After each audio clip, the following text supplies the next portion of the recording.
My name is Abdullah Talib Mosi Bey, and this book's been out for about 3 months now. I published this book in April. It's called The Illuminati and Illumination of the Mind, the Ancient Musical Scale, Pineal Gland, Melanin, DNA, and Cellular Memory. And what I do here is I actually place the word Illuminati in its ancient culture, mind science perspective, dealing with the ancient philosophy and sciences of how to activate the higher brain senses. What the Europeans have done was distorted the word Illuminati and have people thinking, because of social engineering, that Illuminati is some secret organization of Europeans that control the world. All right? Illuminati, the root word is L-U-N, which means shine, and the prefix I-L, which is a form of I-M, which means upon. So to get this book, you can go to my website, moorishcivil.net. That's moorishcivil.net. In fact, this is right on the back, my information, telephone number, the website. And to go to the video page of the website, at the very bottom of the video page, you go to the donate button, and the book is $28 and $4 for the mailing. So you send $32 through the PayPal, it's my PayPal account, to purchase a book. So once again, the book is titled Illuminati and Illumination of the Mind, the Ancient Musical Scale, Pineal Gland, Melanin, DNA, and Cellular Memory. The images on this book, what I do is I actually begin to see how all these images are all related. There's symbolic relationship to the pineal gland. Here you have the all-seeing eye, which is symbolic of the pineal gland, the pine cone, the unicorn people have used to seeing, all right, the lotus flower, and also the fleur-de-lis that the French claim to be theirs. They've stolen that from y'all, all right, from our people. The cyclops, eye in the center, all right. You say, oh well, this is our headdress that the Europeans have stolen from us, all right, and our people are afraid of this, right, and which is understandable. I mean, they kill us and they lynched us and they beaten us wearing our headdress. All right, so you see here the shape of it in the form of a pyramid. All right, you also the elephant. The elephant is used because the elephant is a symbol of memory. The elephant has a huge temporal lobe. It can store a tremendous amount of memory. In Hindustan, Sindhu, which is Arabicized as Hindustan, modern English form India, there's an annual festival called the Festival of Diwali, where they have huge statues of elephants. But what they do is they actually worship the statues, when in fact they're the elephant. Meaning that when I mean that they're the elephant, the people themselves are the elephant. Meaning that it's symbolic of cellular memory. So they've taken the cellular memory understanding, all right, and symbolic has a symbolic relationship of the elephants, but the people, that knowledge has been lost because people are worshiping the elephant. There's no need to worship anything. It's to understand what it is and its function, and it's tied to cellular memory and how to tap into that to have access to ancient cellular memory. And you have here the Uraeus, here statue of King Tut. Uraeus here, the cobra, and they have the Eye of Heru, and the dragon, snake, leviathan, asp. Now the snake has been misrepresented as let's say, well, you're a snake in the grass. When someone wants to refer to you as deceptive, they'll call you a snake, but that's connotative. That's a deceptive, distorted meaning. Snake referring to, snake means wise. So if I were to call, someone a snake, I'm giving them high honor. But we already know that that's not how it's used today because of European social engineering. Snake is not used in that context. I understand that. That's social engineering. That's European social engineering to suppress ancient culture. So they have the general public using snake in a distorted manner to suppress the culture. So you can feel free to call me a snake anytime. That's a high honor. They took that which is the European occupiers of Moorish land, and that Moorish land is the general public have called part of Moorish land United States of America, U.S., USA, which is not, those generic terms do not refer to any landmass at all. So I just wanted to give people, a quick synopsis of the cover, and so they can have some relationship there. Now, on the back of the cover, you see there, I have the etymology of the Illuminati, also deists. Europeans also take your title, deist, D-E-U-S, right? D-U-S is referring to light, coming from the bilateral root system, the Egyptian, I-E, you have the I-E, I-O, I-U, and I-A. The name Jesus comes out of that, Yah, Y-A-H, Jah, J-A-H, Deist, D-U-S, Jesus, Jesus, Yahweh, Jehovah, all comes out of those four root words, i.e., the I.E. is Egyptian, I-U, Chaldean, I-O, Phoenician, I-A, Babylonian. And so what the Europeans have done was they created a language stock called the Semitic languages, stemming from those four languages, or those bilateral root system. The quote-unquote Semitic language stock, it functions on a trilateral root system. So you have your ancient language stock of the Egyptian, Chaldean, Babylonian, and also Phoenician, which are based on two letters. Bilateral means two letters. So from the two letters, they structure a three-letter system called the triconsonantal root system. So there's a relationship there. So they did that for control. So now they claim, Hebrew's the ancient language. No, Hebrew's not an ancient language. What do you mean by ancient? All right? So just wanted to give people a synopsis of that. Now, question is July 4th, 1776, the birth of America? And your question would be, what do you mean by that? Of course it is. Of course, 1776, July 4th, is the birth of America. You silly fool. They signed the Declaration of Independence. Thomas Jefferson, July 4th, 1776, the Declaration of Independence, the birth of America. Why would you ask such a question? That's an obvious answer. We learned that in school. We learned in school that July 4th, 1776 is the birth of America. Where you going with this, Abdullah? Why would you ask an obvious question? The obvious answer would be yes. No, it's not. The answer is no. July 4th, 1776 is not the birth of America. What the Europeans have done, and you'll see in the second portion of our presentation, was apply the name America and the name American to themselves, distill the land, distill the birthright. And I'll go in more detail with that. Now, what are they celebrating on July 4th? Oh, you say, their independence. Why would you ask such a question? We learned that in school. We learned in school that July 4th is the celebration of the Europeans' independence from Great Britain. Why would you ask such an obvious question?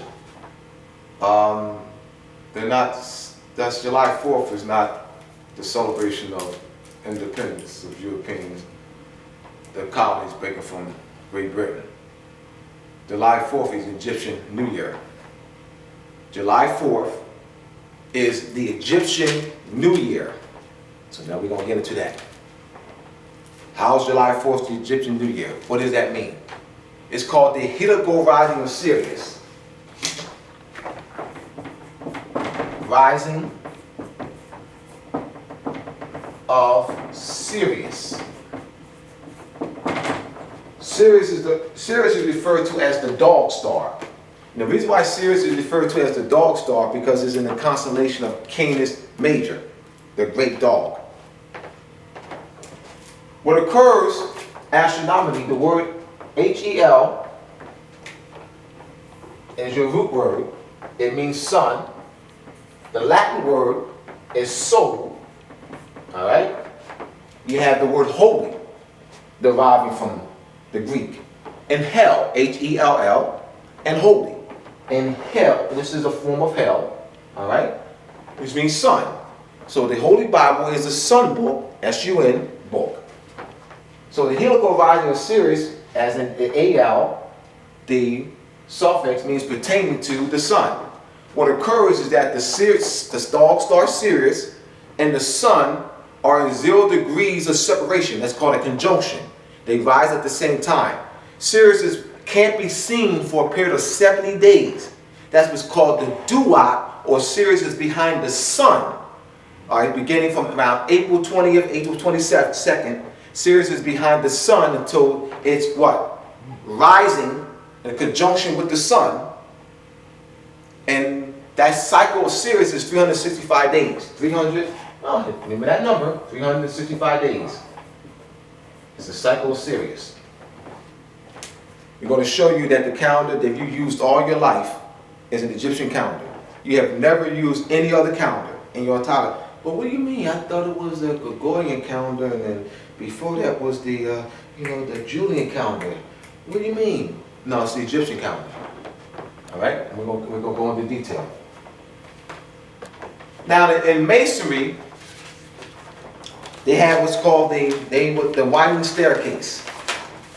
The winding staircase. This is a picture of the winding staircase. You see that there's three. Do I want to get a little closer?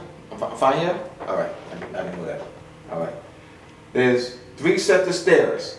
You have the first set. You have 3 right here. That denotes Orion. Orion's belt. Orion's belt is a pole star of 3 stars.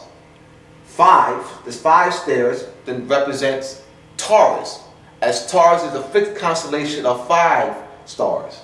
The third set, there's 7 stairs, all right, representing Pleiades. Pleiades is a constellation of 7 stars. So you have what they call your 3, 5, 7. 3, 5, 7. And the all-seeing eye, representing Sirius, the dog star. So that's called the celestial alignment, or great celestial conjunction. That celestial conjunction or celestial alignment occurs also on January 1st. On January 1st, it can be seen in this northern hemisphere, where you are right now, where we are now. On July 4th, and there's about, it can be seen in Egypt. So they're also celebrating on January 1st. Is tied to the Egyptian calendar. The ball in New York is symbolic of Sirius, the dog star. 10, 9, 8, 7, 6, 5, 4, 3, 2, 1. Happy New Year. Well, what they're actually celebrating is that alignment that can be seen, which is Sirius, Orion, Taurus, and Pleiades, 3, 5, 7. Now, also here you have the Freemasonry tracing board. And the Freemasonry tracing board ties to the winding staircase. How so? You have these 3 pillars. You have your 3 candlesticks, the 3 pillars here. You have your altar, they call it Masonic altar, and your 3 candlesticks. So the 3 candlesticks and the 3 pillars and your winding staircase are all related. The 3 candlesticks and the 3 pillars are the marking points for Orion, Taurus, and Pleiades. So here it is, the Europeans are preserving our culture and science right in our face. But of course, our brothers and sisters who are classified as black, Negro, colored, Latino, African American, Spanish, Puerto Rican, Indian, West Indian, and United States Census Bureau, they think it belongs to the Europeans, and they got to pay, the Europeans to get permission to, to even wear, you know, their Moorish fez, and to wear their own apron, all right, to wear their compass and square, to use their gavel, to use their diameter, all right. They got to pay, you know, thinking that they got to pay to become part of an association or lodge in order to using of this or wearing it on their t-shirts. And that they've been duped, smoked in the head, and thinking that the Grand Lodge is in London. And they send dudes to London. That's tremendous. The Europeans have tremendous mental power over us. Here it is, our own stuff, and we get permission from Europeans who have conquered us, of course. They control the institutions, they control the literature through legislation, and they control our imperial divan. The imperial divan, right?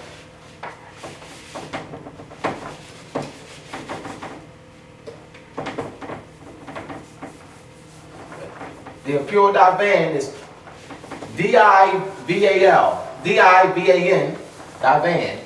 It's on the board. The ancient Arabic order of the nobles of the Mystic Shrine, imperial divan. In the ancient Arabic order of the nobles of the Mystic Shrine, now called Shriners International. They use this title, Imperial Divan, as a structure of the organization. Where did that come from? This is a Moorish Council of Government. This representative is representative of the Moorish imperial government. So the Europeans are preserving our imperial structure of government in their Masonic order. Now, they also use the title Imperial Potentate. The Shriners use the title Imperial Potentate. The royal monarchs use the title. They use the title of the mystics of the mystic order of the Veiled Prophet of the Chanting Realm. Use the title Royal Monarch. You have others who use there's several orders that use the title Illustrious, and you have the 33rd degree use the title Sovereign Grand Commander. All those titles, Imperial Potentate, Royal Monarch, Illustrious, and Sovereign Grand Commander, belong to us. Those are titles that are representative of the title Imperial Majesty or Emperor of Morocco. So they stolen the titles. They're preserving our structure of our government. But of course we don't know the origin of anything. And you'll actually see this title, Imperial Divan, and treaties. Treaties between Morocco and England. Morocco and the Netherlands. Morocco and France in the 1600s and 1700s. You actually see these titles in several of the articles in the treaties. Imperial Divan, referring to the Moroccan Empire. That's where I get my source from. You find those treaties in the Consolidated Treaty Series by Clive Perry. Clive, C-L-I-V-E, Perry, P-A-R-R-Y. Clive Perry Consolidated Treaty Series. And you actually will see this title, Imperial Divan. I want to give people sources to empower them. I have my book called Moors and Masonry.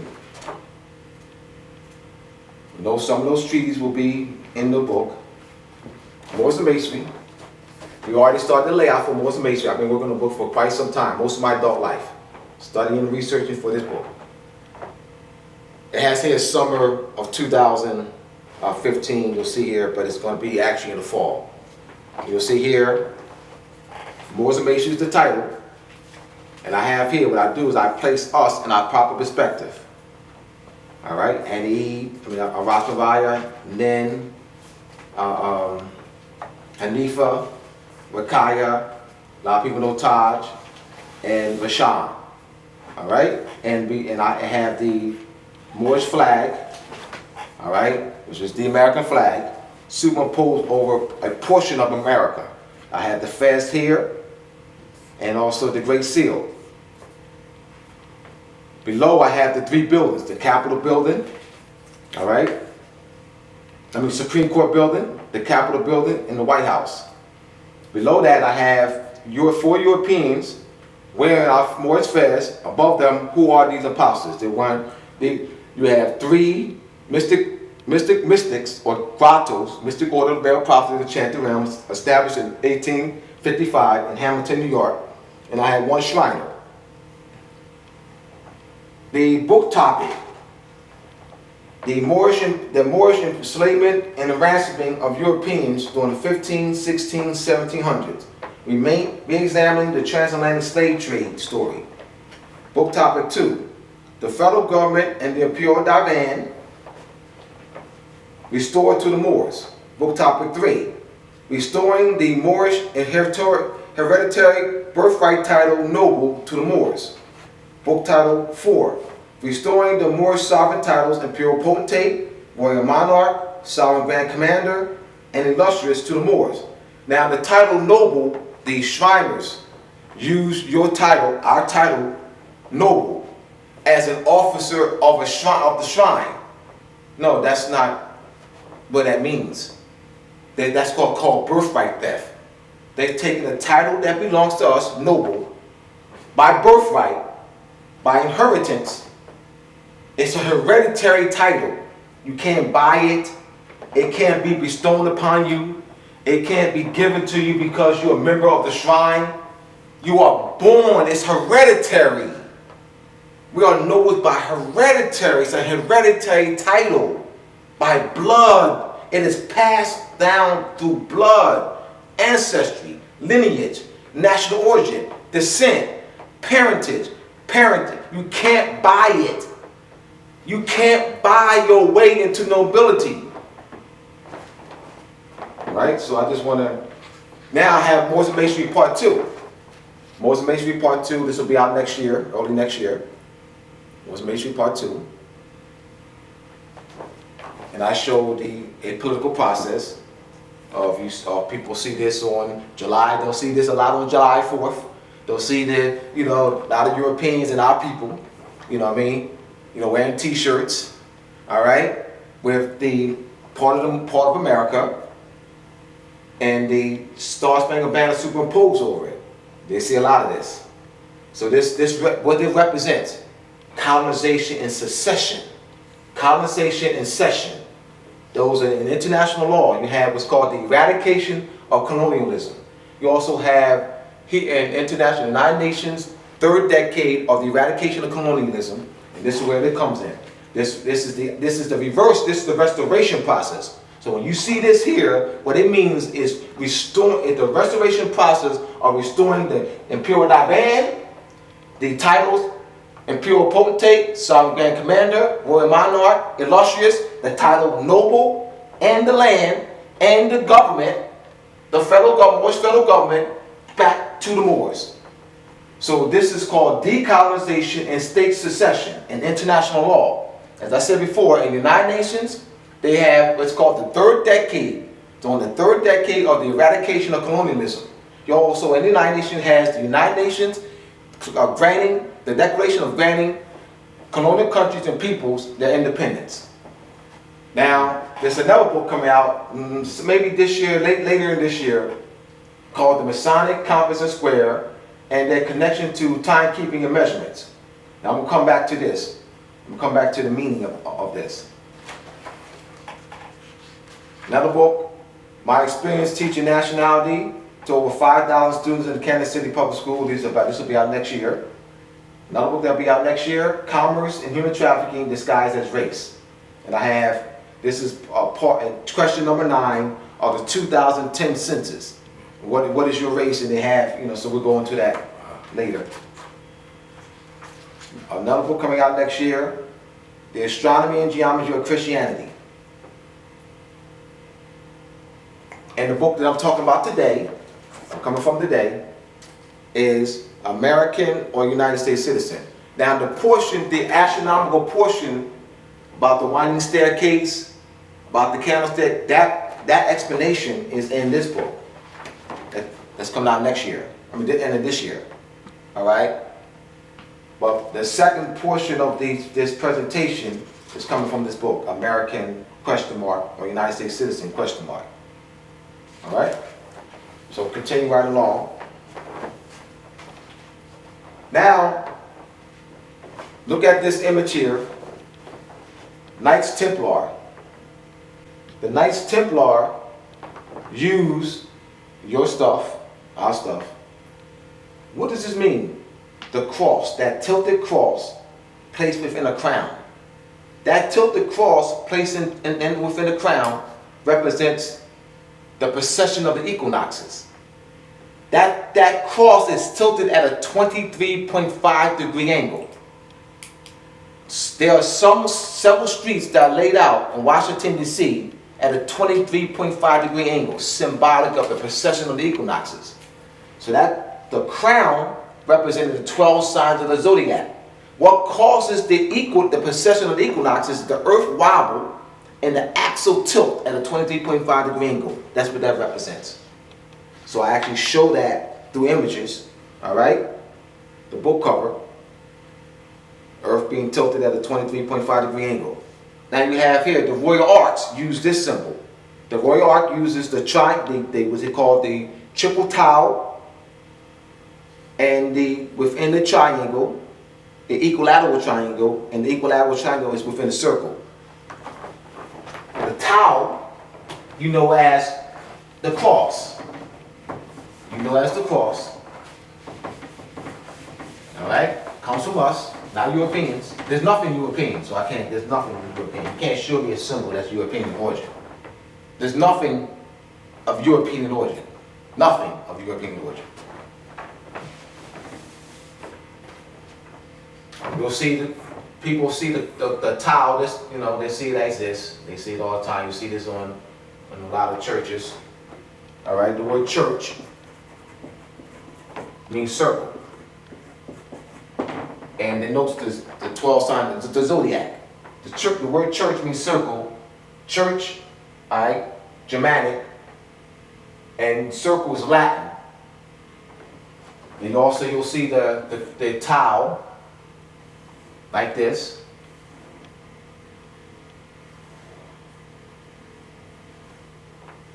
You also see the tau, like this.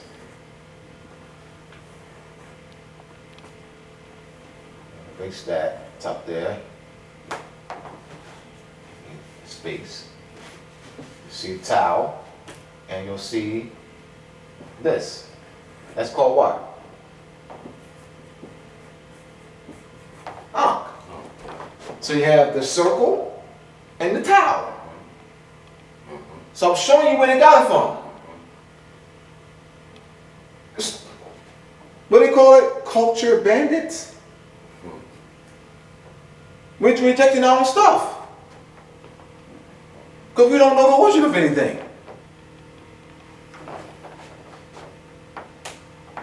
Now, what this means, the triple tau, that means there's 3 taus. There's 3 taus, T-A-W or T-A-U. All right, T-A-W, T-A-U, T-A-W. There's 3 tau. This is math, y'all, right in your face. The tau is the 19th letter of the so-called Greek alphabet. Here's the symbolism. I'm going to teach you how to read. Teach you how to read symbolism. Right in your face. Right in your face. 19 times 3 is what? 57. All right? What does that mean? What is 57, Abdullah? Let's look at trigonometry. In geometry, you learn to measure angles by what? Degrees. In trigonometry, you learn to measure angles by radian. R-A-D-I-A-N, radian. In trigonometry. You're not going to measure angles in trigonometry by degrees. That's geometry. In trigonometry, you're going to be measuring angles by radian. 57 degrees equals 1 radian. Right there. It's math. So this knowledge is used. We have what's called the spherical trigonometry. Spherical trigonometry, meaning that you have plane trigonometry, meaning measuring flat surfaces, things on a plane. You have what's called spherical trigonometry, sphere, S-P-H-E-R-E, sphere, spherical trigonometry. And you can't use plane trigonometry in astronomy and navigation and cartography, map making, and calendar making. You can't use plane trigonometry in measuring backgrounds and of the stars. You can't use plane trigonometry in measuring the distance between two stars. You have to use spherical trigonometry. Why? Because you're measuring things on a sphere. So spherical trigonometry is used in astronomy, navigation, cartography, map making, and calendar making. So this here, this yours, that the Royal Arc Masons use is the science of spherical trigonometry, right in your face. You have your triple, once again, your triple tau, symbolic of the radian, 1957 degrees equals 1 radian, your equilateral triangle, all right, and your sphere or your circle. The math right in front of your face. So what I do throughout this book, the Masonic compass and square, and their connections to timekeeping and measurements, is I symbolically explain what these mean. I write what they mean. I also use this. I break down the symbols. I show here on the cover. I have here how these. You say here you have Vega, Bopoktiala. You have Cygnus. All right, Altair. So I actually show. See that triangle here. That it relates to this. And I'll have different symbols, images, or I'll break down the images in relationship to the astronomy. That's how I'll have the book laid out. All right, so I just wanted people to see some things here. Now continue right along. In Masonry, I don't have the two pictures of the two pillars. In Masonry, you have what they call the two pillars. The two pillars are Boaz and Jachin. Jachin is J-A-H-C-I-N, and Boaz, B-O-A-Z. Boaz is the sun, Jachin is the moon. So I'm going to give you two representations. You have those two pillars, and you'll see those two pillars in churches. Or those two pillars that's in front of churches. They're real high two pillars that's in front of churches all throughout Europe too. You see those two pillars.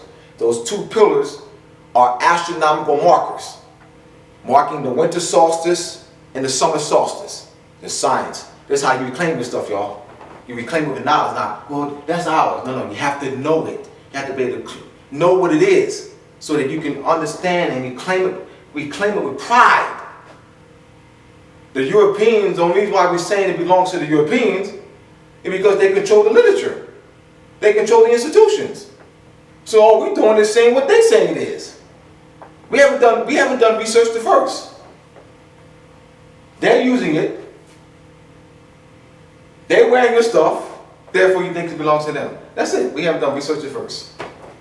Alright, so let's look at Boaz and Jachin. You have the two ancient calendar systems, the lunar calendar or moon calendar and the solar calendar or sun calendar. When you bring those two calendar systems together, it forms what's called the lunar solar calendar. But what has to be accounted for is an adjustment has to be made because there's two different calendar systems that's based on one based on the cycle of the moon. Every 28 days, 13 times 13, all right? Every 28 days, the moon revolves around the earth, all right? 28 times, 28 days, 13 times a year. And as that's occurring, the earth is revolving around the sun, all right? So you're bringing together two different calendar systems. And so adjustments have to be made. That's called intercalation. And when you're adding a day, a week, or a month to make the adjustment. That's called intercalation. I-N-T-E-R-C-A-L-A-T-I-O-N, intercalation. Now what the Europeans have done, if I have a picture of it. Oh, I thought I had a picture of it. Right here, I do. Right here. The crescent is the scimitar, the Moorish scimitar above the crescent and the star. The shrine is where it is. The shrine is where the Europeans did that. The Europeans, the images belong to us. The scimitar belongs to us. The crescent and the star belongs to us. But it was the Europeans that placed the scimitar above the crescent, so we didn't do that. The European, you'll see the European, the scimitar placed above the crescent and the star, and sometimes it's placed through the crescent and the star. Brothers, you don't want to wear that. Brothers, you don't want to wear that. They symbols belong to you, but you don't want to wear that. Europeans are laughing behind your back. You are supporting your own oppression. You're wearing how they display the images, your stuff, but it represents your suppression. It represents the suppression of the lunar calendar and the Venetian calendar. The crescent and the star. The crescent, you have Professor Kuhn. Google Professor Kuhn and the ancient, and the crescent and the star, and it's represents the Professor Kuhn, C-O-O-N, and the archaeological evidence of the crescent and the star in the Middle East. And you'll see he'll give you several articles and showing you that the crescent and the star was dominant. Amulets, bracelets, statuettes, necklaces, you'll see crescent and star all throughout Mexico, Egypt, the Middle Eastern area. The calendar is an ancient system. The lunar calendar is an ancient calendar system. The goat of Mendes, M-E-N-D-E-S, out of Egypt. The goat is an ancient symbol of fertility. What the Europeans have done was distorted the goat and made it gory. And you know that image as the devil. They took an ordinary goat, which is an ancient symbol of fertility, a sacred symbol, and made it gory. See what they did? They took our culture and perverted it. Meanwhile, they use it. They did that so that you wouldn't use it. So the devil is good. The devil, or their goat, they made it gory and love. They did that. They did that. So you do want to worship the devil. Worship means work. Let me break it down. You want to worship the devil. Worshiping the devil is planting according to the lunar calendar. Worship means work.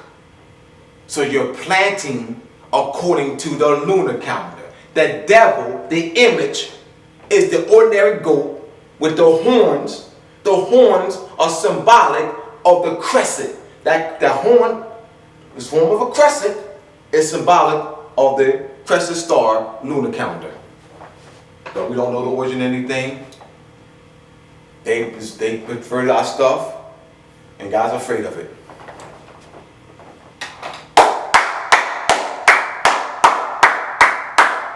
Gotta give it to the Europeans. But it's easy because they control the literature and they control the schools through legislation. And they got us on childhood.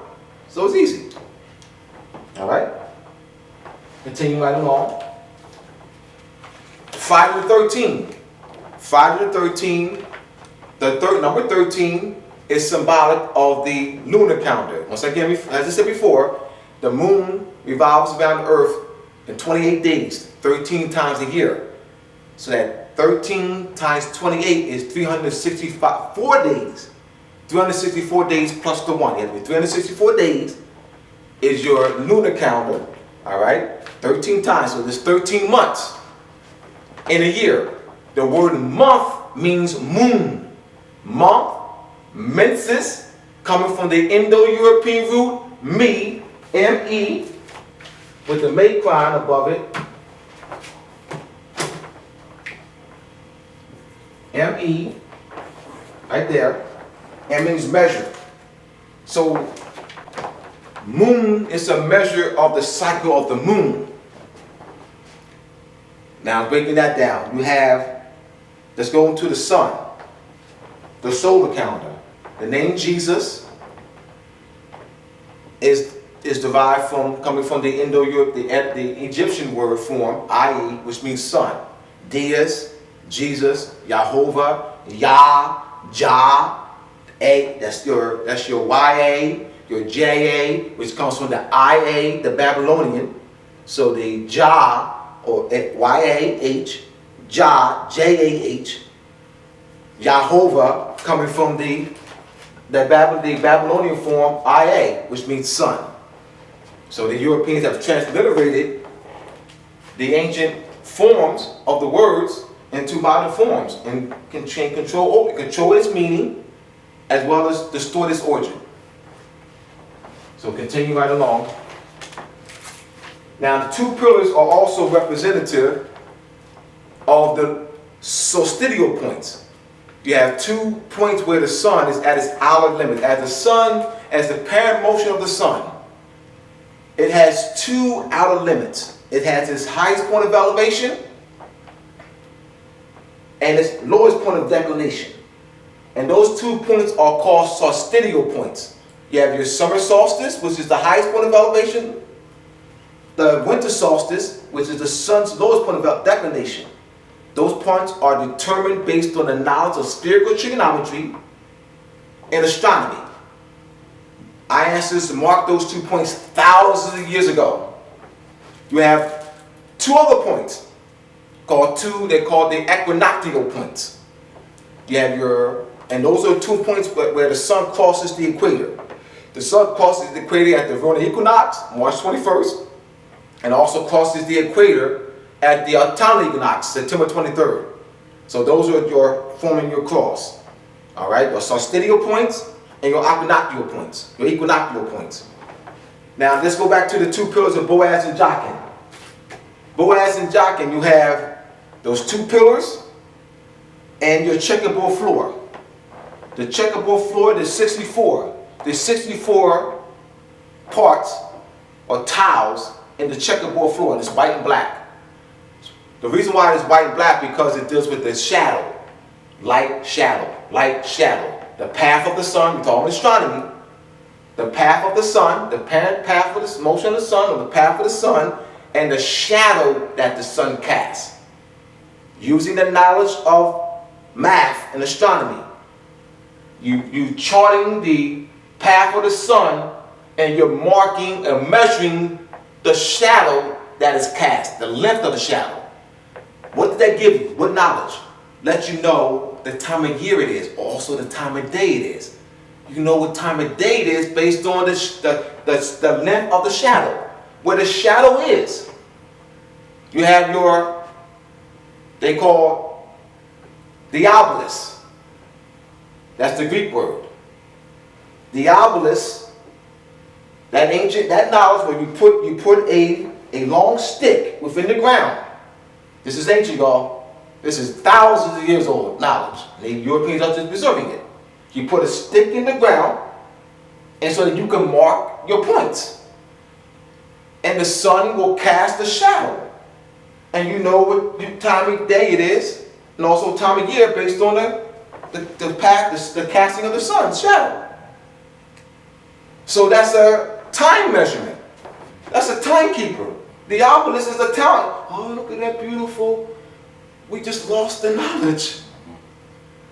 Let me take pictures of it. Oh, that's tall. Wow, how beautiful that is. We lost knowledge of it. We lost knowledge of its function. We didn't do it for aesthetics. You know, oh, look how beautiful. It's not. The culture ain't built on that. The culture is built on the knowledge of mathematics and science. We understand our connection to nature from a knowledge perspective. We didn't just do things blindly. Our ancestors was highly mathematical. We built civilization with the knowledge of astronomy, spherical trigonometry, geometry. We understood measurements, and we used the sexagesimal system, base 60. The sexagesimal system, the clock, 60 minutes, 60 seconds, came from us, based on the sexagesimal system. That base 60 system is used because it's better for precision and calculation. So we got to go back to the base 60 system to get a precision and calculation. This is ancient knowledge. We're talking masonry, religion, folklore, mythology, allegory, fairy tale. Same thing, y'all. That's fairy tale. So since I said the word fairy tale, let me break this word fairy tale down first. Fairy tale or fairy means a foreteller. The etymology of fairy is a foreteller. To foretell, to foresee. The word prophet and fairy are synonymous. Prophet, the root word P-H-E-T, which means to speak or say, and the prefix P-R-O, which means forth. So fairy and prophet are synonymous. An astrologer is a fairy. An astrologer is a prophet. And you don't have to actually use astrology to foretell. Let me explain.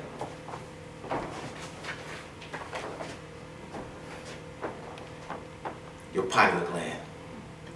When your pineal gland, because I don't just want to relegate it to astronomy, I want to relegate it to astrology or for fairy and foretelling. An Illuminatus is a fairy. Illuminatus is a prophet. And that seeing is natural. Once you begin to elevate the Christ rising in you, the open mouth ceremony. The open mouth ceremony is an ancient Egyptian ceremony of raising you from the dead, not literally. It's not a literal raising. So you see the glyph lying down and the feather, image of someone wearing a feather, filling height. All right. Now the lying down is not a physical lying down. That means a mental death. That's when the pineal gland is not activated. I'm just trying to break these things down. When the pineal gland is underused, not activated. So you're lying down. You're dead. You can't see. You're blind. So to make you see, it has to what? Be activated. So the Christ, and from the Egyptian is karas, and it means oil. Karas, anoint, to be anointed, as the word anoint means to smear with oil. To be anointed is when the oil was secreted in the brain. And that oil flows down to the sexual region of the body. You have your aprons. The apron covering the lower three chakras, as there's 7 major energy points. You have your lower 3 chakras, 4th chakra, Islam, pledge allegiance, Islam, pledge allegiance, Islam, pledge allegiance, 4th chakra, throat chakra, 5th chakra, 6th chakra, fez, head turban, headdress, crown chakra. All right. See the origin of the crown. All right. Halo, halo, halo, halo, halo, halo, halo is representative of the crown chakra. So the Christ, to be anointed, or the Christ rising in you, is where the Kundalini energy, the snake, asp, leviathan, serpent, dragon, begins to spiral up the spine. That Roman, whom you call the Pope, was the Egyptian title. Pope is an Egyptian title. I will never, ever, ever call him the Pope. The Roman who's using the Egyptian title said. The Roman who's using the Egyptian title wrote a letter. The Roman who used the Egyptian title came to Philadelphia. But not the Pope. Don't say the Pope was in Philadelphia in September of last year. Don't say the Pope wrote any letter. Don't say the Pope did this. The Pope did this. The Pope didn't do jack. Yeah, a Roman using the Egyptian title Pope. Say it like that. The Roman who's using the Egyptian title Pope did X, Y, Z. That Egyptian title Pope comes from Ptah, P-H-T-A-H. You sometimes spell it P-T-A-H. The seat of St. Peter's is an Egyptian throne. The word Peter comes from Ptah. It's an Egyptian throne. The cross keys that Roman wears, representing the cross keys of Chaldean, also then went back to Egypt.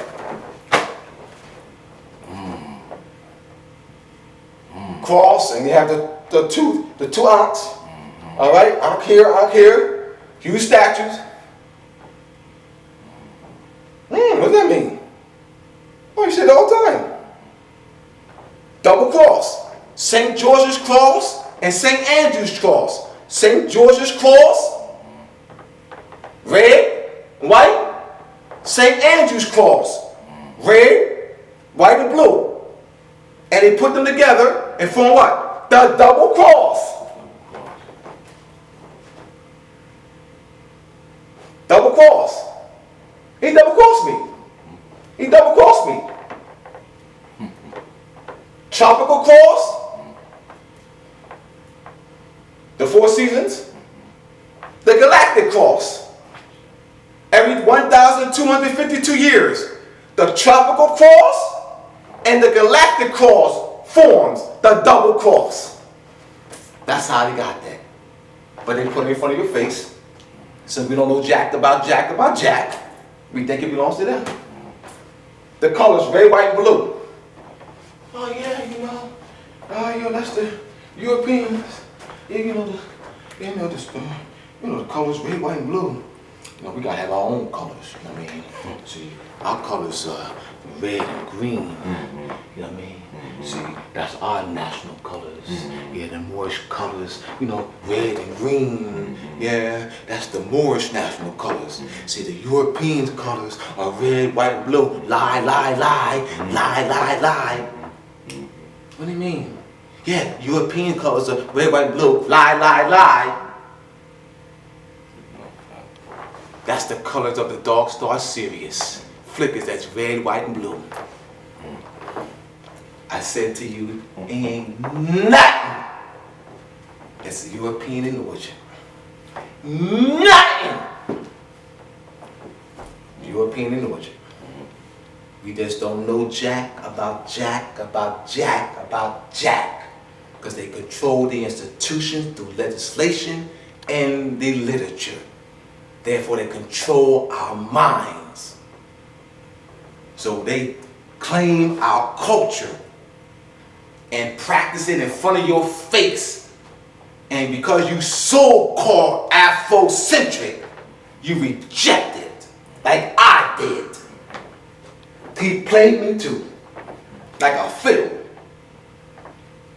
Continue right along. Oh yeah, you got a question.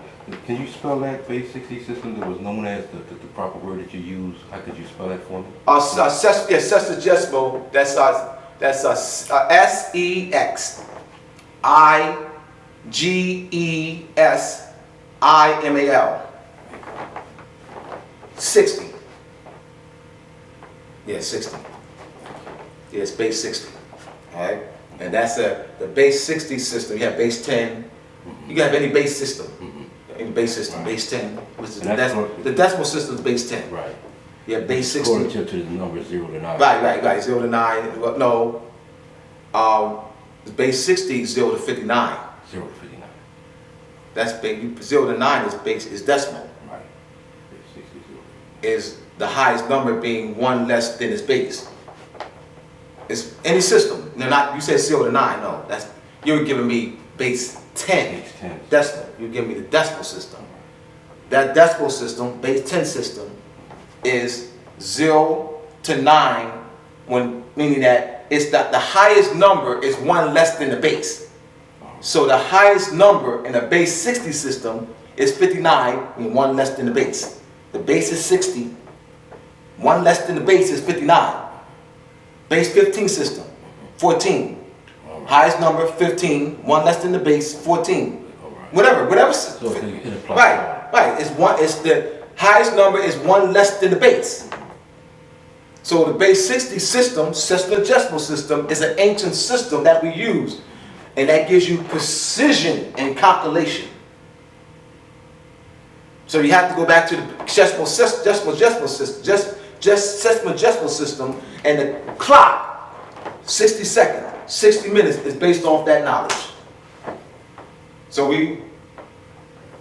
what the Europeans develop? What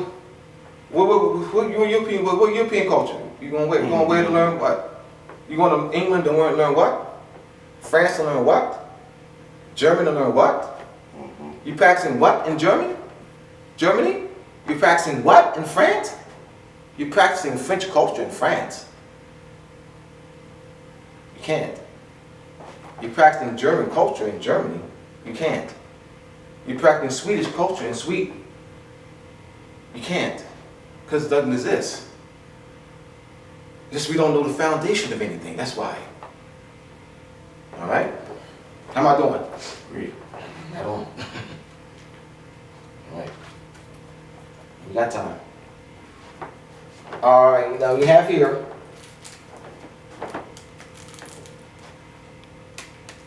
they call it's the Etruscan symbol, Romulus, the golden calf, it's a Roman symbol, you know what I mean? It's Etruscan, that comes from the Roman, so that's Romulus and Remus, you know what I mean? That was raised by the she-wolf, the Capitoline wolf, saying that ain't belong to us, that ain't got nothing to do with us. I keep saying there's nothing in European in origin. I keep saying that. No, absolutely. What does that mean? That's symbolic of Sirius the dog star. Sirius would be represented as a wolf, as a coyote, using the North American area or Central America area. Wolf, coyote. You have here, wolf, Capitoline wolf, and Sirius is the dog star. So that still falls into the dog family. Or K9. So that's what that represents. Once again, they're storing that stuff. Now, Sirius is also known as the Eastern Star. You have what's called those sisters of the Eastern Star, or daughters of the Eastern Star, or what's that called the daughter of Isis. Now, the daughters of Isis, the word Isis, Greek word, coming from the Egyptian Aset, A-U-S-E-T. So Aset is Egyptian, transliterated Greek word Isis, denoting Sirius the dog star. So they're also members of daughters of Isis. Of course, our sisters don't know what they is. They just say, "Oh yeah, remember daughter Isis." They couldn't break it down. All right. So continue right along. We talk about July 4th now. What they celebrate now. This is what they're celebrating. July 4th. So I talked about that. Oh yeah, so I'm going to go into what they call the Sphinx, which is the Anu Aketa. You have the head, body of a lion, and the head of a man. And you have the Royal Ark Masons used in their banner. In the coat of arms of the Royal Ark Masons, there's 4 characters. A bull, lion, an eagle, and a man, representing Taurus, Leo, Scorpio, and Aquarius. Let's go back to the precessional equinoxes. Every 2,152 years, the vernal equinox moves in retrogression 30 degrees. 2,000 years ago, the summer solstice sun rose in the constellation of Leo. Now, it has not always been Cancer. It's not always been Cancer. The summer solstice sun has not always rose in the constellation of Cancer. 2,000 years ago, it was Leo. Why? Leo is before retrogression. Say retrogression. It's what? Leo Cancer. It's not Cancer Leo. We talk about vernal equinox. We talk about the precessional equinoxes. So precessional equinoxes is retrogression. So it's what? Leo Cancer. The line of Judah is symbolic. It means that the line of Judah, J-U-D-A-H, the Chaldean word is I-U. So the name Judah is derived from the Chaldean form I-U. Sun, lion, sun, and Leo. So the line of Judah is where the sun rose in the constellation of Leo. They played us again. Now, let's go, that's your body of your Sphinx, or Anuaketa. The head representing Aquarius. Let's go again. Today is what? The sun, the winter solstice sun rises in the constellation of? The winter solstice sun? Winter solstice sun. The constellation, Capricorn. Capricorn, right. 2,000 years ago, Aquarius. Remember, so Aquarius, Capricorn. So you have your two ancient markers, your two solstitial points of 2,000 years ago, Leo and Aquarius. Your two equinoctial points of 2,000 years ago, Taurus and Scorpio. So they have the royal ark. They preserve, I'm showing you that they're preserving our culture. The banner, they call the royal ark banner, Taurus, a bull, lion, eagle, and man. Face. That's just our stuff. But we don't know the origin of it.